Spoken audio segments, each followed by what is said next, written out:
오늘도 여러분과 함께 세이노의 가르침 같이 읽어보려고 하는데요. 정말 스크래치를 내는 아주 강하게 얘기해 주시는 그런 우리 세이노님이 오늘은 또 어떤 얘기를 해주실지 여러분과 함께 정신 차리고 좀 아프실 수도 있고 또 저도 읽으면서 와 정말 대단하시다 이런 말을 이런 욕을 이렇게 생각하면서 읽고 있는데요. 여러분 오늘 저와 함께 정신 번쩍 차리게 또 해줄 수 있는 책 같이 나누면서 나태해지고 또 그냥 보통 루틴에 계속 빠져서 게을러지고 계시다면 정말 회초리 한 대 맞는 꿀밤 한 대 맞는 그런 느낌으로 같이 읽으시면 좋을 것 같습니다. 시작할게요.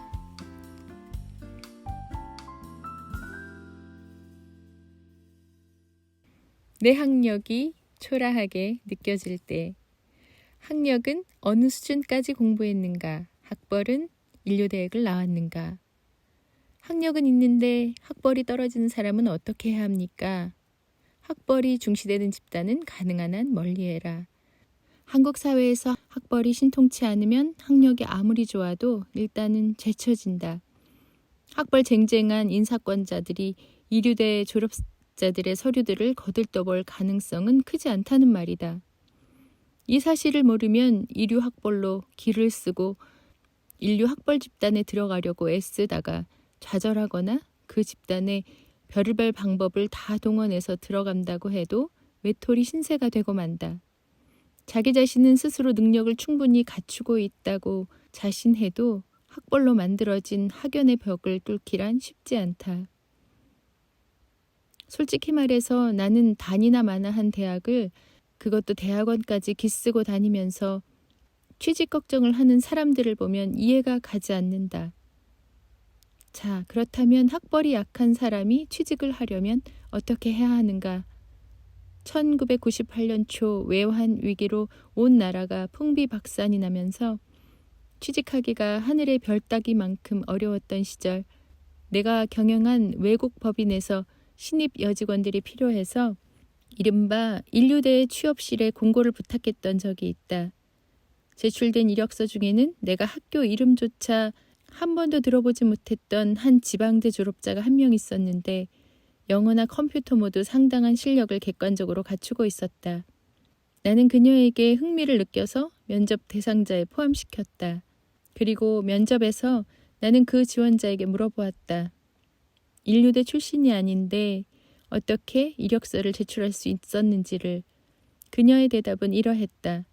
저는 지방대 출신이지만 이 사회에서 필요로 하는 것들은 인류대 졸업자보다 더 많이 갖추어 왔다고 자부합니다. 그러나 지방대 출신에게는 면접 기회조차 안 주어집니다. 그래서 정기적으로 서울로 밤기차를 타고 와서 서울의 유명 대학교 취업 게시판을 살펴보고 이력서를 제출했습니다. 나는 그 자리에서 그녀의 채용을 결정했으며 다른 면접 대기자들은 만나보지도 않았다. 그런데 웬걸 그녀는 더 좋은 회사에 취직이 결정되어 내 회사에는 나오지도 않았다. 학력이 없다면 어떻게 해야 하는가? 나의 경험담을 말해보자면 군 제대 후 우여곡절 끝에 중학교 1학년을 가르치게 되었다. 높은 보수를 받으려면 고등학생을 가르쳐야 했고 영어 실력이 필요했다. 당시 나는 대학생도 아니었고 영어도 못했다. 하지만 영어를 전공으로 하는 대학생들이 하루에 2시간씩 4년간 공부한다면 도사가 된다는 말을 우연히 듣고 나서 이런 생각이 들었다.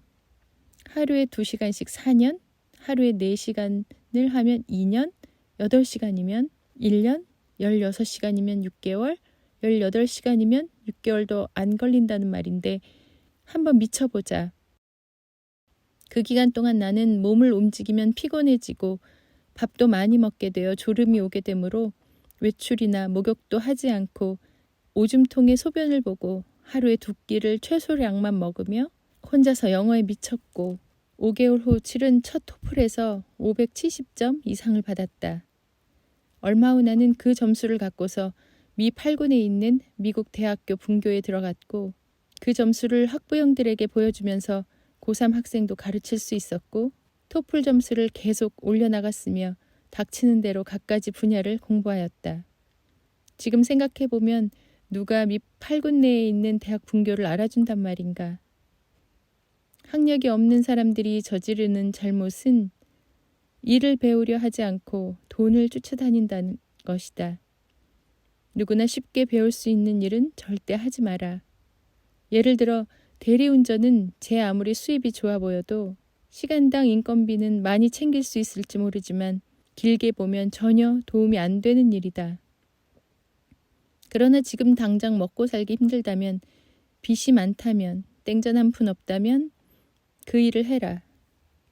컨베이어 벨트 앞에 서 있는 일이라도 해야 한다. 그렇게 해서 종잣돈을 악착같이 모아라. 그리고 난 뒤에는 독립하는 데 도움이 되는 일을 배워라. 봉급이 적더라도 기쓰고 그 일을 해라. 거기서 기회가 주어질 것이다. 학력이나 학벌이 없다고 해서 좌절하지 마라. 학벌이 신통치 않다면 해결책은 단 하나이다. 이 사회에서 일하는 데 있어 필요한 칼과 총이 무엇인지 파악하고 그것들을 갈고 닦아라. 일상에 쫓겨 시간이 모자란다면 과감히 6개월 이상을 그 일상에서 벗어나라. 어딘가에 틀어박혀서 누구와도 만나지 말고 배우고자 하는 분야에 100% 미쳐라. 밥 먹는 시간도 아깝게 생각하라. 많이 먹으면 졸음이 온다. 라면 한 개도 많다. 그냥 씹어 먹어라.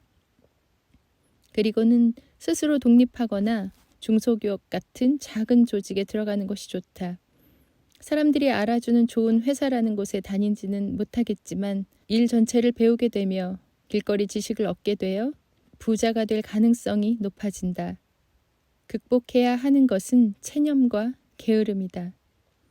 학벌이 좋건 나쁘건 부자가 되려면 세상 사람들이 돈을 놓고 버리는 게임을 충분히 이해해야 한다.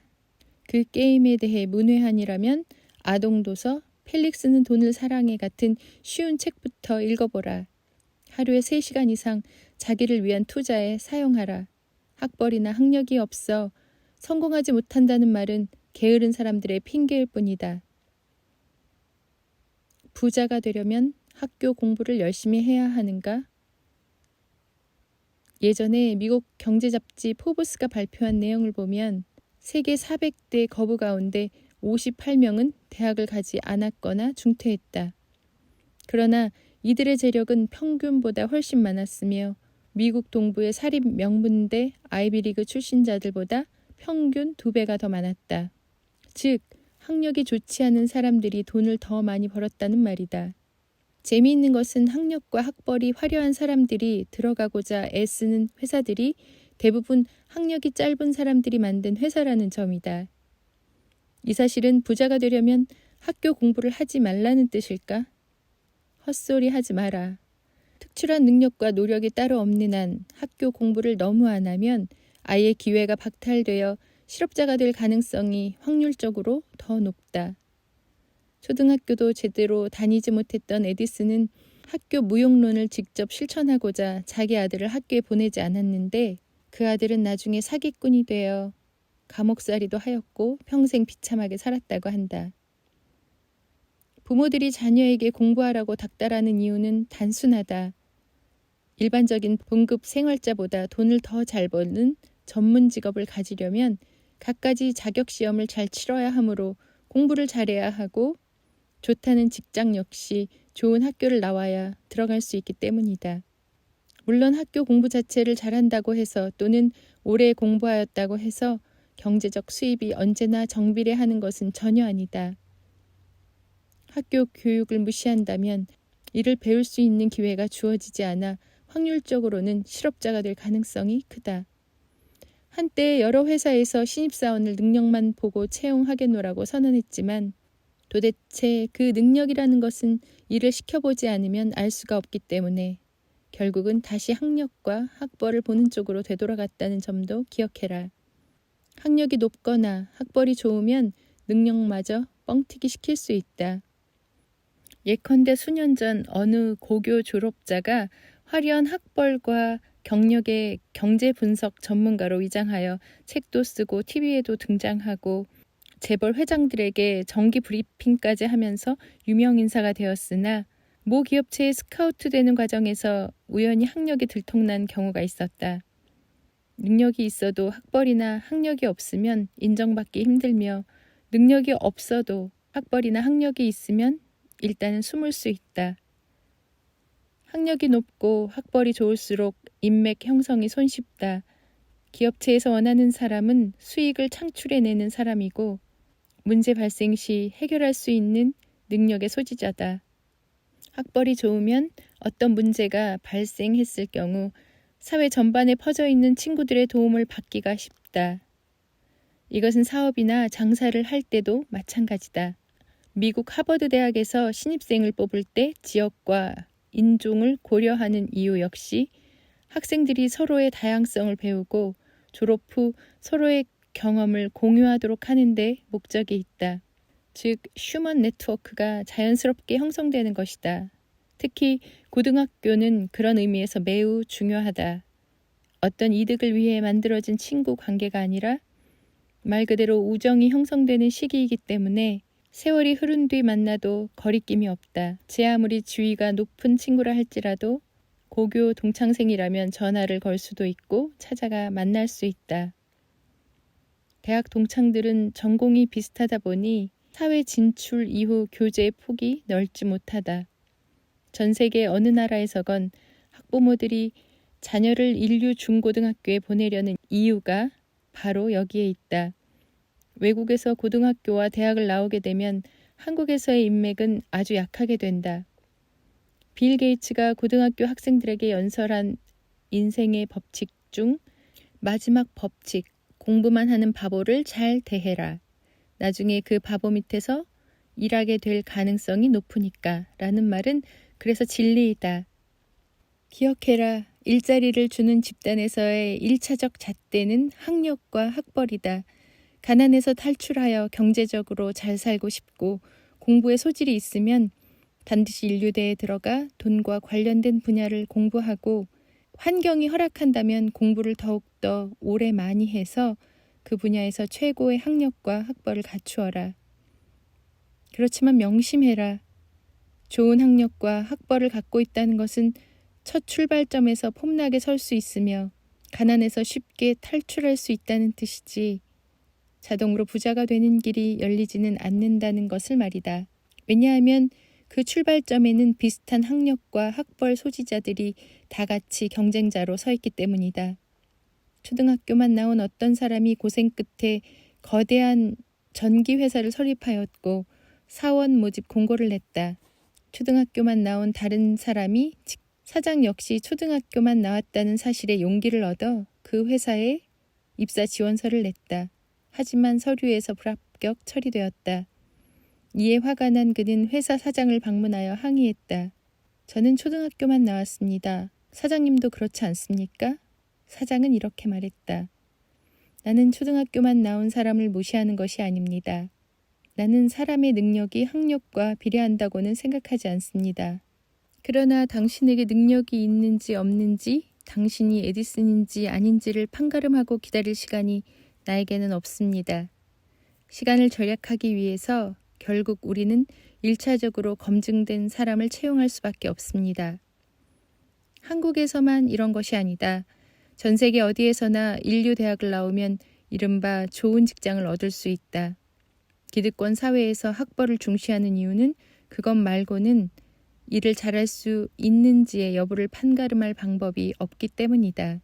당신이 고등학교나 대학에서 공부를 잘하지 못했다고 해서 실망할 필요는 결코 없으며 창피해야 할 필요도 없다. 학벌이 낮다고 해서 살아가는 데는 아무 지장이 없으며 학벌이나 학력 이외의 방법으로 부자가 되는데 역시 전혀 어려움이 없다. 수입에 비해 가장 많은 지출을 하고 싶은 시절이 있다면 그것은 젊은 시절일 것이다. 나 역시 그랬다. 놀러 가고 싶은 것도 많고 친구들과 어울리며 돈 쓸 곳이 하나 둘이 아니고 멋진 이성 친구를 사귀고도 싶고 갖고 싶은 것들도 적지 않은 때가 20대와 30대이다.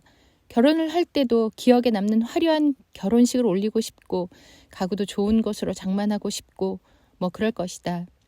온갖 잡지들과 TV 광고 속에서 화려한 모습으로 등장하는 젊은 모델들처럼 살고 싶기도 하고 주변에 있는 부잣집 친구들에게 시샘과 부러움이 솟아나기도 하는 시절이 그 시절 아니겠는가. 그러나 명심해라. 당신이 돈 많은 부잣집에서 태어나지 않았다면 수입에 비해서 가장 많은 저축을 가장 악착같이 하여야 할 때가 바로 그 시절이다. 20대와 30대 시절에 자신의 라이프 스타일을 소화하기 위하여서건 취미를 위하여서건 그 어떤 명분으로 사용하는 돈이건 간에 그 돈이 모여 적절하게 투자될 경우 10년 후에는 그 수익금만으로도 같은 행위를 할 수 있다. 20대와 30대에 모은 1억 원이 40대에 가서는 10억 원이 되어 그 수익금이 1억이 될 수도 있다는 말이다. 하지만 20대와 30대에 소비한 1억 원은 40대에 가서 그저 사진첩 몇 권 정도와 추억으로 남을 것이다.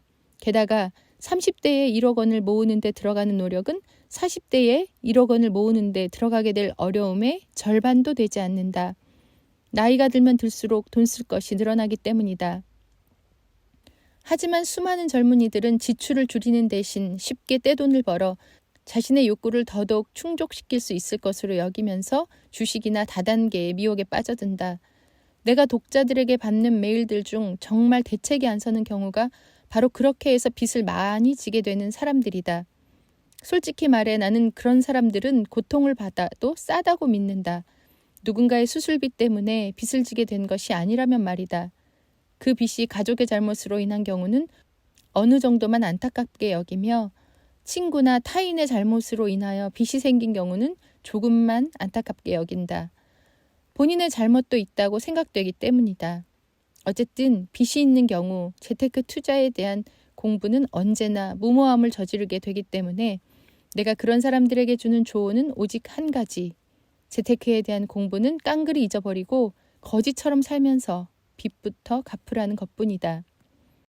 물론 여기서 갈등이 생겨나게 된다. 찬란한 젊은 날들의 그 아까운 청춘을 돈을 모으는 데만 집중하며 살다가 즐길 수 있는 시간 다 지나간 뒤 죽기 직전에 부자가 되면 무엇하겠는가. 아무리 돈이 많아도 늙으면 그 무슨 소용이 있겠는가. 돈 때문에 바둥거리며 젊은 시절 다 보내고 병이라도 걸리면 누가 그 시절을 보상해 준단 말인가. 맞는 말이다. 하지만 찬란한 젊음이라는 것을 제 딴에는 찬란하게 보내면 보낼수록 중년 이후에는 처진 어깨를 감수하여야 할 것이다. 젊었을 때 신나게 노는데 돈을 다 써버리고 늙어서 돈도 없이 비참하게 되는 경우는 왜 생각하지 못한다는 말인가. 조화와 균형이 필요하다고? 그렇게 조화와 균형을 부르짖으며 젊음을 보냈던 부자가 단 한 명이라도 있다면 내게 데리고 와봐라. 젊음을 즐기면서도 부자가 되려는 것은 서로 다른 방향으로 뛰어가는 두 마리 토끼를 한 번에 다 잡으려는 헛된 꿈에 지나지 않는다. 게다가 여기서 당신이 놓치기 싫어하는 그 청춘이라는 토끼에 대해 한번 분석해 볼 필요가 있지 않을까. 그 잘난 청춘 시절에 돈과 시간을 바치며 하고 있는 것들이 도대체 무엇인지 한번 지금 당장 적어보아라. 이웃을 위한 봉사라도 한다면 내가 말을 안 한다. 기껏해야 휴대폰으로 게임을 하고 인터넷에 채팅이나 하는 것이 젊음을 불사르고 고귀한 행위란 말인가. 밤거리에서 술에 취해 비틀비틀 걸어다니는 것이 젊음의 표출인가. MT나 연수라는 명목으로 집단으로 몰려가서 고스톱 치고 술 먹고 토하고 여자친구 잡아뜨릴 생각을 하는 게 청춘이라고? 친구 생일에 다 같이 술에 취하는 것이 젊은 우정의 표출이라고? 얼마 되지도 않는 돈마저 유명 브랜드 상품에 쓰는 바람에 카드빚에 시달리면서도 있는 놈들이 세상을 지배하고 있기 때문에 미래가 안 보인다고? 지랄들 하고 자빠졌네. 성공한 사람들이, 깨끗하게 부자가 된 사람들이 너희처럼 청춘을 보냈다고 생각하면 큰 오산이다. 멍청한 놈들. 부자로 살고 싶다면 젊은 시절에 철저하게 돈을 움켜쥐어라. 부모가 부자가 아니라면 결혼식도 간소하게 하고 모든 허례허식을 물리쳐라. 나는 도대체 전세를 살고 있으면서도 아이 돌잔치를 호텔에서 하는 젊은 부부들을 보면 이해가 가지 않는다. 그 돌잔치가 아이를 위한 것이라고는 말을 하지도 말아라. 그 아이가 기억도 하지 못할 일을 하면서 아이를 위하여 한다고? 남에게 보이거나 부모가 즐기려고 하는 것이지 그게 어디 아이를 위해 하는 것이란 말인가. 부조금 받지 않고 그냥 가족끼리 조촐하게 하면 아이에게 큰일이라도 생기나 보지? 신혼부부들에게 주는 경고. 비빌 언덕이 마땅치 않은 상황이라면 결혼 후 5년이 가장 중요한 시기이다. 그 시기에 돈을 모으지 못하면 당신들은 평생 부자가 되기 힘들다. 혼인 비용을 최대로 줄이고 현금을 보유해라. 가구도 가장 싼 것으로 장만하고 그 어떤 것이건 간에 중고 물품도 고려하여 보라. 호사스러운 혼수품도 5년 후면 고물이 된다는 것을 명심해라. 결혼 예물? 부잣집 친구들을 절대 따라하지 말라. 일생 한 번밖에 없는 결혼식인데 돈 좀 써야 하지 않으냐고? 글쎄다.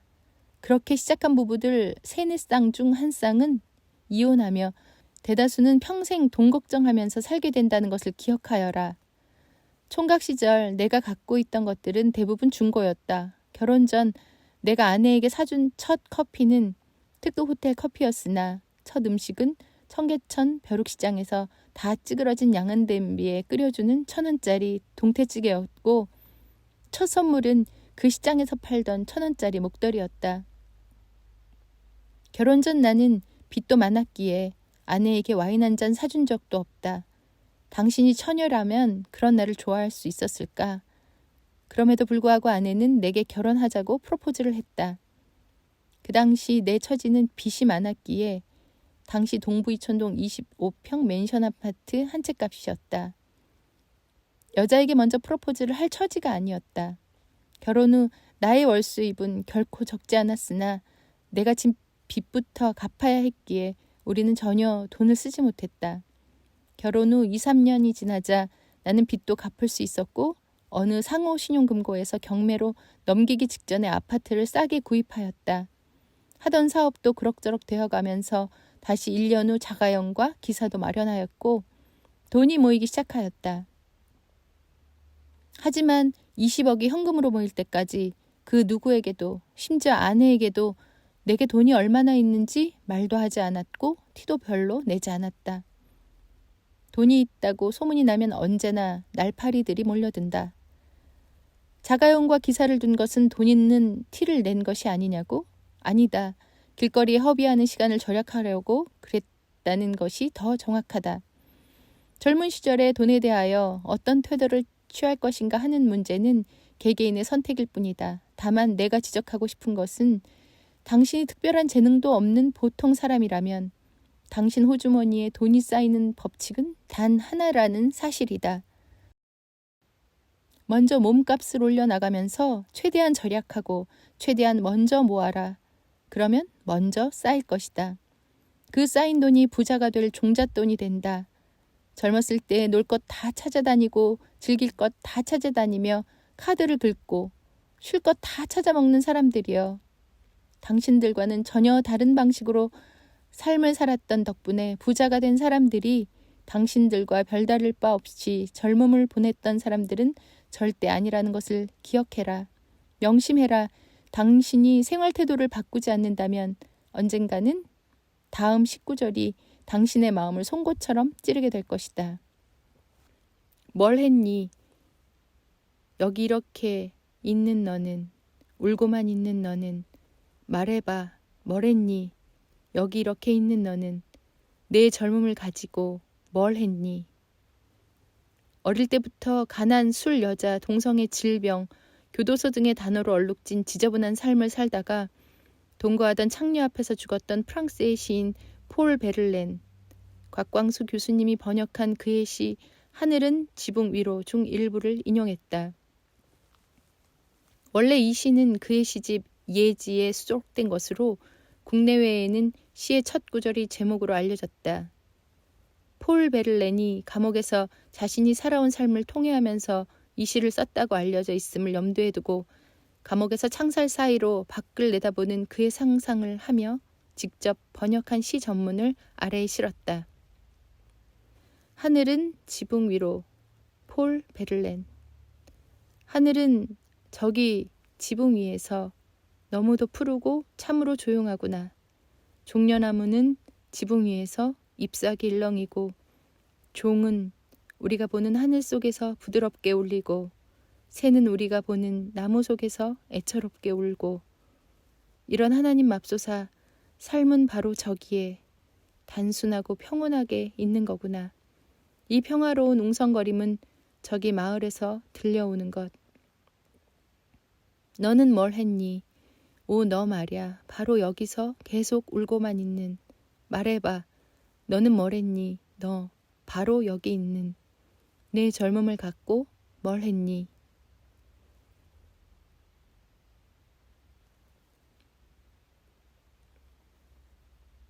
이 생망, 이번 생은 망했다. 정말 그럴까?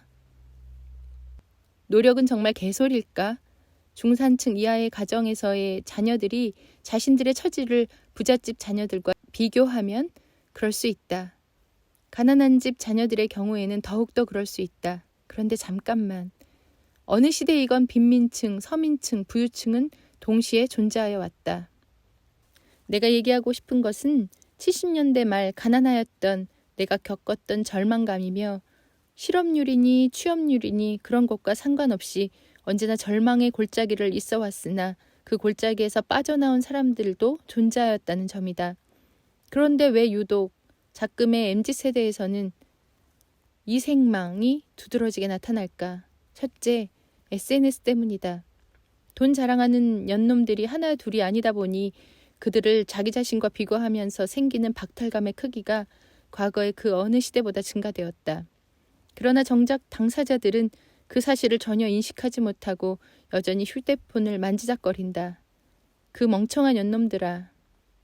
둘째, 그 우라질 놈들의 워라밸 때문이다. 아무리 근로시간을 8시간으로 제한시켜 놓으면 뭐하나.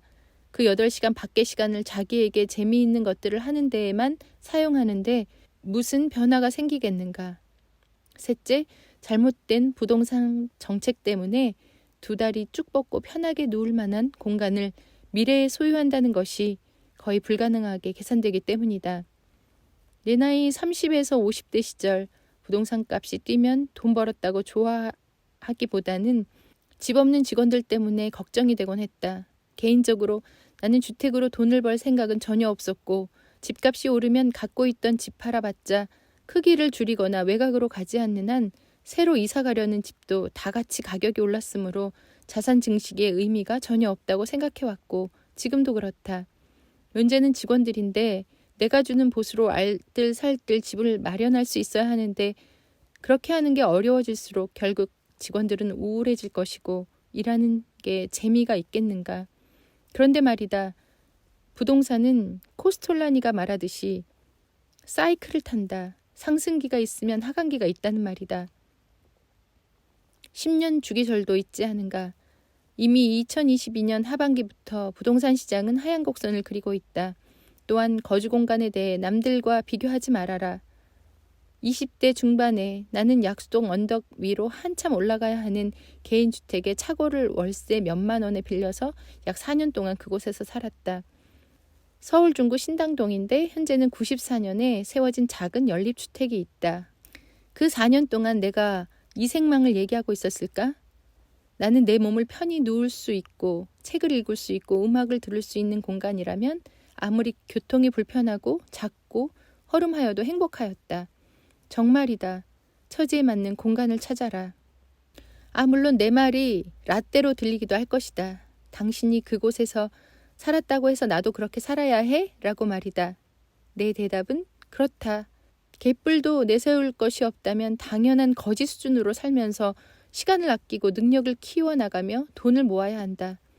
그래야 가난에서 탈출할 수 있다. 지금 그렇게 살기는 싫다고? 그렇다면 평생 그 모양 그 꼴로 계속 살아라. 차고를 빌렸을 때 해결해야만 하는 문제가 많았다. 벽 세면 천장, 바닥은 모두 콘크리트인 데다가 벽 한쪽은 철제 셔터가 내려오는 것이었다. 전기와 물도 나오지 않았다. 쪽문을 만들 만한 구멍은 뚫려 있었으나 문은 달려있지 않던 그 차고를 있는 그대로 빌리는 조건이었기에 주거 공간 비슷하게라도 만드는 것은 내 몫이었다. 돈이 너무 없던 터라 결국 내가 모든 것을 직접 해야 했다. 시멘트로 마감된 곳들에 스티로폼 판넬을 전용 접착제로 붙이려고 했으나 시멘트 벽에 습기가 많아 실패하였고 스티로폼 판 4개 모퉁이에 시멘트 못을 하나씩 박고 실로 연결하여 그 위에 도배를 했다. 셔터 쪽에는 스티로폼에 포장용 면 테이프를 군데군데 붙이고 바느질을 하여 떨어지지 않게 한 뒤 면 테이프에 돼지표 본드를 발라 철제 셔터에 붙였다. 바닥에는 스티로폼 판을 깐 뒤 비닐 장판을 덮었다. 물은 주인집 화장실을 이용할 때마다 받아왔다. 전기는 주인집에서 사용하지 않는 정원등에서 CD관을 이용해 전선을 끌어들여 콘센트를 연결했는데 처음 해본 작업이었다. 취사도구는 전기골로였다. 설거지물은 외부로 흘려보내야 했는데 셔터 및 공간으로 PVC 파이프를 통해 언덕길에 흘러가게 하다 보니 라면가락이 함께 나가기도 하여 싫은 소리도 종종 들었다. 겨울이 되자 너무 추웠기에 친구 집에서 버리는 소파를 얻어와 그 위에 전기장판을 깔고 잤다. 비가 많이 오면 셔터 밑으로 물이 흘러들어와 셔터 외부 바닥에 시멘트로 둔덕을 만들었지만 언제나 바닥은 눅눅했다. 경첩을 이용하여 판자 하나를 벽에 붙이고 개목걸이 사슬을 이용하여 책상 역할을 하게 했는데 이걸로도 학교 공부와 번역 작업을 하는데 충분했다. 작은 중고 냉장고 위에는 전기골로를 올려놓았고 오래된 중고 음향기기도 설치했다. 시간을 금쪽같이 사용하여야 했기에 친구들이 불쑥 술병을 들고 나타나 잡담이나 하다 가는 것을 막고자 벽에 3분 이상 잡담을 하려면 집으로 돌아가라고 크게 써놓았다. 내 처지를 친구들과 비교한다거나 주변을 의식하는 마음 같은 것은 처음부터 갖고 있지 않았다. 어느 날 골로 위에 후라이팬을 올려놓고 뭔가 볶은 후 종이로 덮었는데 다음날 먹으려고 살펴보니 그 안에서 아주 작은 새끼 쥐가 놀고 있었다. 차고에서 4년째 살고 있을 때 한 번은 동태찌개가 먹고 싶어서 약수시장에서 동태를 사왔다. 뚜껑이 밀폐되는 스테인리스 김치통에 찌개 재료와 동태를 함께 넣고 골로 위에 올려놓은 후 번역에 몰두하던 중 한두 시간 이상 지났을 때쯤이었다. 김치통을 바닥에 놓고 밀폐장치 3개 중 2개를 풀었을 때 내부 압력 때문에 펑 하면서 뚜껑이 날아가더니 뜨거운 동태찌개 국물이 내 얼굴은 물론이고 차고 내부 전체에 뿌려졌다. 그때 그동안 살면서 억누르고 있던 눈물이 저절로 계속 쏟아졌다. 그전에도 울었던 적은 있었다. 메릴랜드 대학교 분교에서 정말 무식할 정도로 공부를 열심히 했음에도 한 과목에서 B를 받자 너무나도 실망하여 바지에 똥까지 쌀 정도로 술을 처먹고 울었던 것이다. 동태찌개로 울었던 때는 이미 공부 방식을 바꿔 성적을 A로 도배하여 가외와 번역 등으로 얻는 수입을 악착같이 모으고 있던 시기였다. 나는 동태찌개 냄새가 온몸에서 진동하던 나 자신에게 그만 울어라 위로하였다. 나를 위로하고 이끌어 나가야 할 사람은 나뿐이었으니까. 시간이 몇 년 지난 뒤 아내를 만나게 됐을 때 내가 아내에게 사준 첫 음식은 바로 양은 냄비에 끓인 동태찌개였다. 차고에 살고 있던 내가 스스로를 이끌어 지금 시점에 이르렀듯이 크고 작은 삶의 변화를 이뤄냈다는 독자들의 연락이 종종 온다. 카드빚을 갚고자 공사장에서 막노동을 하면서도 보상의 수레바퀴는 천천히 돈다라는 말을 되뇌이며 일하여 인력사무소 지명도 1순위에 올랐다던 독자가 떠오른다. 약 15년 후인 현재 그는 연매출 7, 8억 원대, 영업이익 수십억 원대의 회사의 대표가 되었다. 오늘도 함께 해주신 여러분 감사합니다. 오늘 하루 좋은 일이 가득하시길 소망합니다. 세상의 모든 복이 여러분 삶에 비처럼 쏟아지기를 간절히 기도하겠습니다. 좋은 사람들 많이 만나시고요. 좋은 사람들이 곁에 없다면 여러분들이 그 좋은 사람 한번 돼보시면 좋겠습니다. 저도 한번 그렇게 하도록 노력해 볼게요. 여러분 함께 해주셔서 감사합니다. 이마음이었습니다. 안녕히 계세요.